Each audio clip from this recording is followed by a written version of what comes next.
धर्म कीर्तिराजन ಅವರು ಪರಿಚಯ ಆದಾಗ ನನ್ನ ಒಂದು ಸೀರಿಯಸ್ನೆಸ್ ಆ್ಯಕ್ಟಿಂಗ್ನ ಲುಕ್ बहुत ಚೇಂಜ್ ಕ್ಯೂರಿಯಾಸಿಟಿ ಇರುತ್ತೆ. ವೆಯ್ಟ್ ಮಾಡ್ತಾ ಇದ್ವಿ. ಇಲ್ಲ ಸರ್, ಥ್ರಿಲ್ಲರ್ ಹೇಳ್ಬೇಕಂದ್ರೆ ಚೆನ್ನಾಗಿದೆ ಸರ್. ಏನು ಇಷ್ಟ ಆಯ್ತು ನಿಮಗೆ?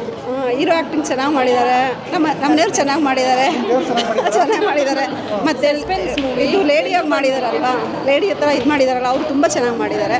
ಒಂಚೂರು ಲೆಂತಿ ಅನಿಸ್ತು ಫಿಲಮ್, ಅಷ್ಟೇ. ಫಿಲಮ್ ಚೆನ್ನಾಗಿದೆ. ಚೆನ್ನಾಗಿದ್ರೆ ಎಷ್ಟಾದರೂ ಚೆನ್ನಾಗಿದೆ ಫಿಲಮ್. ಇಷ್ಟ ಆಯಿತು sir. Crime thriller, suspense movie. ಲಾಸ್ಟ್ವರೆಗೂ ಕ್ಯೂರಿಯಾಸಿಟಿ ಇರುತ್ತೆ. ಸೊ ಎಲ್ಲರೂ ಬಂದು ನೋಡಿದ್ರೆ ಚೆನ್ನಾಗಿರುತ್ತೆ. ಚೆನ್ನಾಗಿದೆ ಮೂವಿ. ಒಳ್ಳೆ detective movie sir. Apsara Rani ಅವರು ತುಂಬ ಚೆನ್ನಾಗಿ ವರ್ಕ್ ಮಾಡಿದ್ದಾರೆ. ಎಲ್ಲರೂ ಆ್ಯಕ್ಟಿಂಗ್ ಚೆನ್ನಾಗಿ ಮಾಡಿದ್ದಾರೆ. ಕೊನೆವರೆಗೂ ಸಸ್ಪೆನ್ಸ್ ರಿವೀಲ್ ಆಗಲ್ಲ, ಬೋರಿಂಗ್ ಎಲ್ಲೂ ಆಗಲ್ಲ. ಚೆನ್ನಾಗಿದೆ. ಇಲ್ಲ ಸರ್, ಎಂಟರ್ಟೈನಿಂಗ್ ಆಗಿದೆ. ಎಂಡಿಂಗ್ವರೆಗೂ ಇದೆ. ಹೌದು, ಹಾಂ ಹೌದು. ಕ್ಲೈಮ್ಯಾಕ್ಸ್ ಯಾರೂ ಎಕ್ಸ್ಪೆಕ್ಟ್ ಮಾಡಿರಲಿಲ್ಲ. ಚೆನ್ನಾಗಿದೆ, ಟ್ವಿಸ್ಟ್ ಇದೆ ಸರ್. ಸಸ್ಪೆನ್ಸ್ ಮೂವಿ ತುಂಬ ಚೆನ್ನಾಗಿತ್ತು. ವೆಯ್ಟ್ ಮಾಡ್ತಾ ಇದ್ವಿ ಯಾರು ಕಿಲ್ಲರು ಅಂತ ಲಾಸ್ಟ್ವರೆಗೂ. ತುಂಬ ಚೆನ್ನಾಗಿ ಲಾಸ್ಟ್ವರೆಗೂ ಸಸ್ಪೆನ್ಸ್ನ ಮೇಂಟೈನ್ ಮಾಡಿದ್ದಾರೆ. ತುಂಬ ಇಷ್ಟ ಆಯಿತು. ಚೆನ್ನಾಗಿದೆ ಸಸ್ಪೆನ್ಸ್ ಮೂವಿ. ಈಗ ಈ ಟೈಮಲ್ಲಿ ಇದೇ ಥರ ಮೂವೀಸೇ ಎಲ್ಲರೂ ಲೈಕ್ ಮಾಡ್ತಾ ಇರೋದು. ಚೆನ್ನಾಗಿದೆ, ತುಂಬ ಇಷ್ಟ ಆಯಿತು. ಬಂದು ನೋಡಿ ಈ ಥರ ಸಸ್ಪೆನ್ಸ್ ಮೂವಿನ. ಚೆನ್ನಾಗಿದೆ. All the best. ಎಲ್ಲರೂ ನೋಡ್ಬೋದು, ಫ್ಯಾಮಿಲಿ ಎಲ್ಲ ನೋಡ್ಬೋದು. ಚೆನ್ನಾಗಿದೆ. ಆ ಥರ ಏನು ನೋಡ್ದಲೇ ಇರೋ ಥರ ಏನಿಲ್ಲ. ಚೆನ್ನಾಗಿದೆ ಮೂವಿ, ನೋಡ್ಬೋದು. ಚೆನ್ನಾಗಿತ್ತು. ಥ್ರಿಲ್ಲರ್ ಇತ್ತು, ಲೈಕ್ ಹಾರರ್ ಮೂವಿ ಥರ ಚೆನ್ನಾಗಿತ್ತು. ಚೆನ್ನಾಗಿತ್ತು. ಅಪ್ಸರಾ ರಾಣಿ ಬರಬೇಕಾಗಿತ್ತು ಇಲ್ಲಿ. ಚೆನ್ನಾಗಿತ್ತು. ಚೆನ್ನಾಗಿತ್ತು. ಲೈಕ್ ಹಾಂ, ಎಲ್ಲರೂ ನೋಡ್ಬೋದು. Family movie.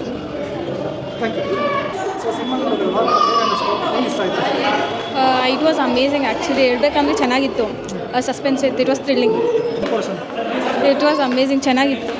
ನೋಡಿದಾಗ ನನ್ನ ಪಾತ್ರ ನೋಡಿದಾಗ ಹಲವಾರು ಇವಾಗ ಬಂದಿರೋರೆಲ್ಲ ಹೇಳಿದ್ದು ಒಂದೇ, ಫಸ್ಟ್ ಹಾಫಲ್ಲಿ ನನ್ನ ಒಂದು ಸೀರಿಯಸ್ನೆಸ್ ಆ್ಯಕ್ಟಿಂಗ್ನ ತುಂಬ ಇಷ್ಟಪಟ್ಟಿದ್ದಾರೆ. ಎಲ್ಲೋ ಒಂದು ಕಡೆ ಒಂದು ಕಂಪ್ಲೀಟ್ ಒಂದು ಸೀರಿಯಸ್ ಕಾಪ್, ಒಂದು ಸೆಟಲ್ಡ್ ಆಗಿರೋ ಒಂದು ರೋಲ್ ಮಾಡಿದ್ದೀನಿ. ಐ ಥಿಂಕ್ ಫಸ್ಟ್ ಟೈಮ್ ಈ ಥರ ಒಂದು ಸೆಟಲ್ಡ್ ಆಗಿ ಮಾಡಿರೋದು ಒಂದು ರೋಲು ತುಂಬ ಇಷ್ಟಪಟ್ಟಿದ್ದಾರೆ ಎಲ್ಲರೂ. ನಮಸ್ಕಾರ, ನನ್ನ ಹೆಸರು ಮಣಿಕುಮಾರ್ ಅಂತ, ಕಲಾವಿದ. ಹಲವಾರು ವರ್ಷಗಳಿಂದ ನಾನು ಕನ್ನಡ ಚಿತ್ರರಂಗದಲ್ಲಿ ಬರಹಗಾರನಾಗಿ, ಹಾಗೆ ಒಬ್ಬ ಗಾಯಕನಾಗಿ, ಸಾಹಿತ್ಯ ಕ್ಷೇತ್ರದಲ್ಲೂ ಹಾಗೂ ಅಭಿನಯದಲ್ಲೂ ತೊಡಸ್ಕೊಂಡಿದ್ದೀನಿ. ಸುಮಾರು ವರ್ಷಗಳಿಂದ ನಾನು ಕನ್ನಡ ಚಿತ್ರರಂಗದಲ್ಲಿ ಒಂದು 30 ಧಾರಾವಾಹಿ ಮಾಡಿದ್ದೀನಿ, ಒಂದು 20 ಚಲನಚಿತ್ರದಲ್ಲಿ ಅಭಿನಯಿಸಿದ್ದೀನಿ.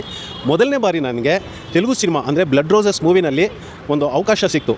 ಹೇಗೆ ಕಾರ್ಯಕಾರಿ ನಿರ್ಮಾಪಕನಾಗಿ, ಹಾಗೆ ಸಾಹಿತ್ಯ ಕ್ಷೇತ್ರದಲ್ಲೂ ಸಂಭಾಷಣೆ ಕ್ಷೇತ್ರದಲ್ಲೂ ತೊಡಸ್ಕೊಳ್ಳೋಂಥ ಒಂದು ಅವಕಾಶ, ಹಾಗೆ ಅಭಿನಯ ಮಾಡೋಂಥ ಒಂದು ಅವಕಾಶ ನನಗೆ ಸಿಕ್ತು. ಹೇಗೆ ಸಿಕ್ತು ಅಂದರೆ, ನಮ್ಮ ನಿರ್ಮಾಪಕರು ಕೆ ಹರೀಶ್ ಅನ್ನೋರು ನನಗೆ ಬಾಲ್ಯದಿಂದನೂ ಗೊತ್ತವರು. ಅವ್ರಿಗೆ ಒಂದು ಸಿನಿಮಾ, ಒಂದು ಫ್ಯಾಷನ್ ಅಂತಾರಲ್ಲ, ಆ ಥರ ಇತ್ತು. ಅಣ್ಣ ನಾನೊಂದು ಸಿನಿಮಾ ಮಾಡಬೇಕು ಹೇಗಾದರೂ ಅಂತ ಹೇಳಿದಾಗ, ಖಂಡಿತ ಮಾಡೋಣ ಅಂದಾಗ ನನಗೊಂದು MGR ಅನ್ನೋ ನಿರ್ದೇಶಕರು ನನಗೆ ಭೇಟಿಯಾದರು. ಅವರಲ್ಲಿ ಕತೆ ಕೇಳಿದಾಗ ಒಂದು ಕ್ರೈಮ್ ಕಾನ್ಸೆಪ್ಟು ತುಂಬ ಅದ್ಭುತವಾಗಿತ್ತು.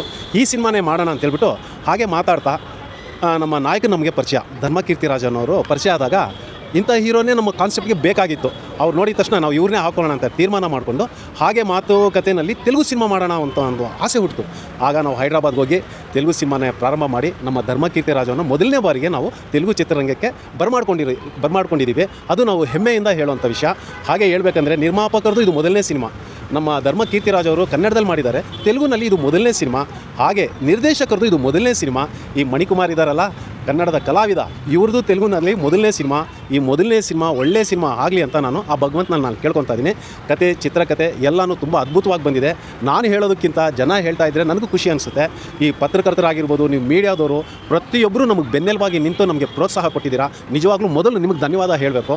ಹಾಗೆ ಚಿತ್ರದಲ್ಲಿ ತಂತ್ರಜ್ಞರು, ತೆರೆ ಮುಂದೇನೂ ಅಷ್ಟೇ, ತೆರೆ ಹಿಂದೇನೂ ಅಷ್ಟೇ, ತುಂಬ ಜನ ಕಷ್ಟಪಟ್ಟು ಮಾಡಿದ್ದಾರೆ. ನಮ್ಮ ಚಿತ್ರದ ಗೆಲುವಿಗೆ ಅವರೇ ಕಾರಣ ಅಂತ ಹೇಳೋದ್ರಲ್ಲಿ ಎರಡು ಮಾತಿಲ್ಲ. ನಿಜವಾಗ್ಲೂ ಎಲ್ಲರಿಗೂ ನನ್ನ ಹೃದಯಪೂರ್ವಕವಾಗಿ ನಾನು ಧನ್ಯವಾದ ಹೇಳ್ತಾ ಇದ್ದೀನಿ. ಧನ್ಯವಾದಗಳು.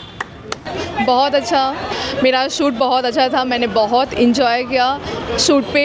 और जो मेरा कैरेक्टर था वो बहुत ही चैलेंजिंग था. मेरा लुक बहुत चेंज था. जो अभी मैं इस कटअप में दिख रही थी वो डिफरेंट लुक था मेरा, मेलिन का कैरेक्टर. तो मुझे ऐसा लगता है कि आप सभी लोगों को हमारी मूवी देखनी चाहिए, ब्लड रोजेस. और डायरेक्टर को ऑल द बेस्ट. और जो हमारे मनीष सर हैं उनको भी all the best. Manish sir ने भी एक्ट किया इस मूवी में.